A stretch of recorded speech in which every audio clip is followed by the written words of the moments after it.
This is something you guys have been requesting the hell out of for a long time. It took a lot of time, but I finally found 3 stories that take place during school lockdowns. It was a typical boring day in calculus, only it was Friday, 7th period, meaning the week was almost over, and spring break would finally be upon us. So everybody was getting antsy in their seats, I could tell.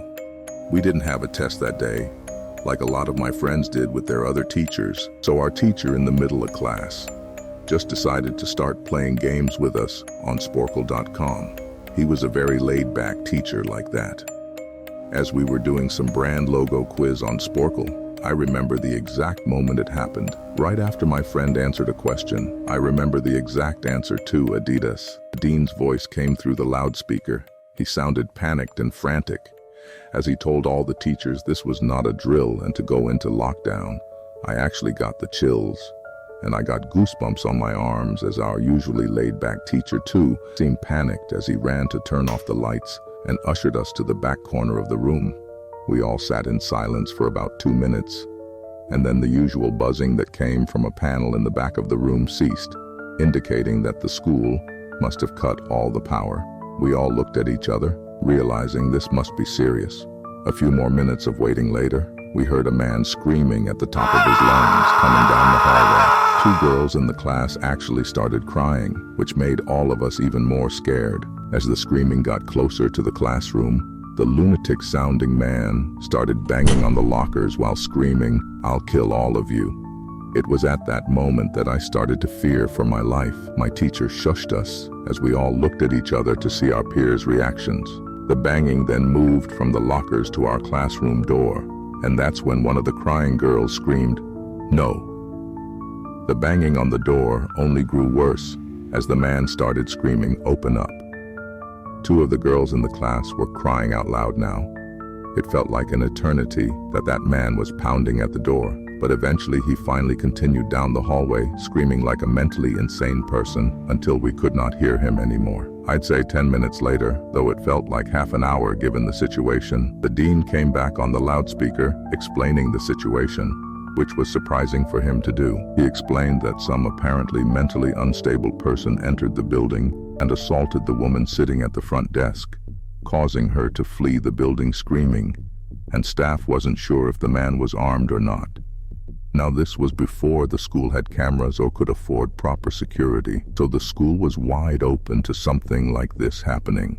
The staff had done a sweep of all the hallways and classrooms and couldn't find him, so the dean instructed the teachers to resume teaching, but to keep all the doors locked, and to not let any students leave for any reasons. The most disturbing part, however, is that one of the janitors working the night shift found the man sleeping in one of the storage closets near the back end of the school, and according to rumors that were spread by my peers, sticking out of his pocket was a .44 Magnum. The janitor must have done something stupid to wake him up, for example leaving the closet door open, because by the time a police officer could arrive on the scene, the man was gone. My entire class, as far as I know, to this day, has no idea if this man was ever found, but I like to think that right now, he's being given the proper help that he needs. My school has 2 lunch periods. First lunch period is for all 6th graders and some 7th graders. The second lunch period is for the other half of the 7th graders and all 8th graders. The lockdown happened in the beginning of October. The day the lockdown occurred, it was overcast and rainy. During the first lunch period, I heard 4 loud booms. I personally thought it was thunder, but the entire lunch crowd started screaming. I was thinking those kids were just serious pussies, but the campus security came in and started yelling at people to go into the multi-purpose room, and the kids who were in line buying lunch had to throw out their lunch and come inside. Me and some friends went inside the room, along with a huge group of other kids. Everyone was curious as to what was happening. Our multi-purpose room is huge, and the back wall of the room is made of see-through glass. When me and my friends were rushed inside the campus, security was covering the glass with the curtains, and there were adults at every exit. My friend Eric was curious, as well as the rest of us, so he asked one of the adults what was going on. When he came back, he said, "You know how right in front of TMS there's those houses?" I replied, Yeah, there's this mentally disabled crazy man that barricaded himself in front of his house, and he's threatening to commit suicide and kill the cops if he's evicted. He was walking around outside of school, watching kids in a weird way, Eric told us. The man was also a registered sex offender, making matters worse. We were stuck in the multi-purpose room for a whole hour, taking up 2 periods. After the whole thing was settled, we were escorted to our classrooms one by one. I later found out that the man lives next to my friend Brandy, who told me about the previous Halloween when she saw the same man at his window cutting his arm and writing in his own blood, "Don't come here or I'll kill you."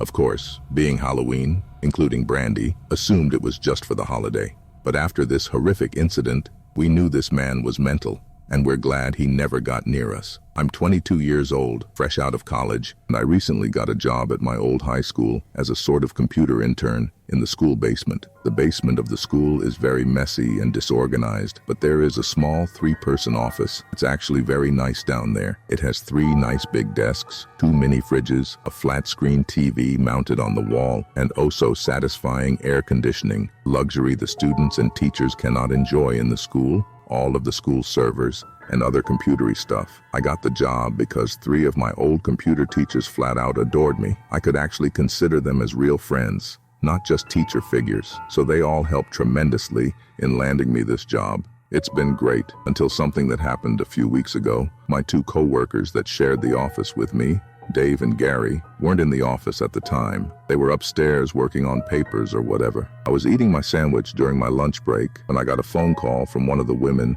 in the front office telling me the school was on lockdown and that somebody possibly armed had entered the school. There wasn't much that I could do other than turn off the lights because, surprisingly, as nice as this little office was, it didn't have an actual door to it, just a big opening, and the door to the whole basement didn't even have a working lock. For my own safety, I did turn off all the lights in the office and my computer screen. I kept my phone on the desk, texting both Gary and Dave. They wouldn't respond. I sat down there in the dark, playing games on my phone for like 20 minutes, waiting for the call from up front to tell me to resume working. I had no idea what was happening. I couldn't hear what was going on upstairs from down here, but I was not allowed to make any calls until I was informed that the lockdown was over. Then the noisy basement door opened. As the creaking echoed across the basement and into my office, I sat up from my seat, wondering if I should call out Gary or Dave. I was eager to get some information from them. Someone then came running down the stairs and their footsteps were approaching my office. I pushed away my chair and crawled under my desk. Somebody entered the office but did not turn on the lights. It was just silence. I can't even describe the fear I was experiencing. I felt like if I made one sudden noise, I'd be a dead man.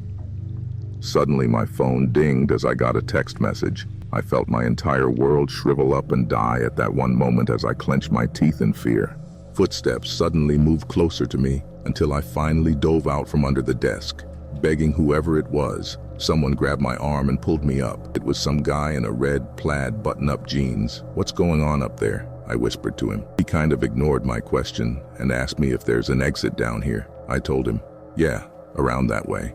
There was a brief moment of silence. Before he started explaining he was coming in to pick up his son, I checked my phone and saw the text I received was from Dave. "Some guy with a gun shot Mr. Buckley. He's wearing a red shirt and hat." I was about to reread that text out loud to the man. The man seemed to catch on to my suspicious stare. Was to run for the upstairs. A gunshot echoed through the basement, and I could hear the bullet ricochet off something metal in the darkness. But thank God the bullet missed me. Fortunately, police were waiting at all exits, including the basement exit, and caught the man the second he opened the door. More good news. Our teacher, Mr. Buckley, survived the gunshot. It was later determined that the man and Mr. Buckley had some beef for whatever reason, but that was never revealed. All we know is that Mr. Buckley couldn't have done anything that would have warranted this kind of reaction, and I know that the sound of that gunshot will forever echo through my heart.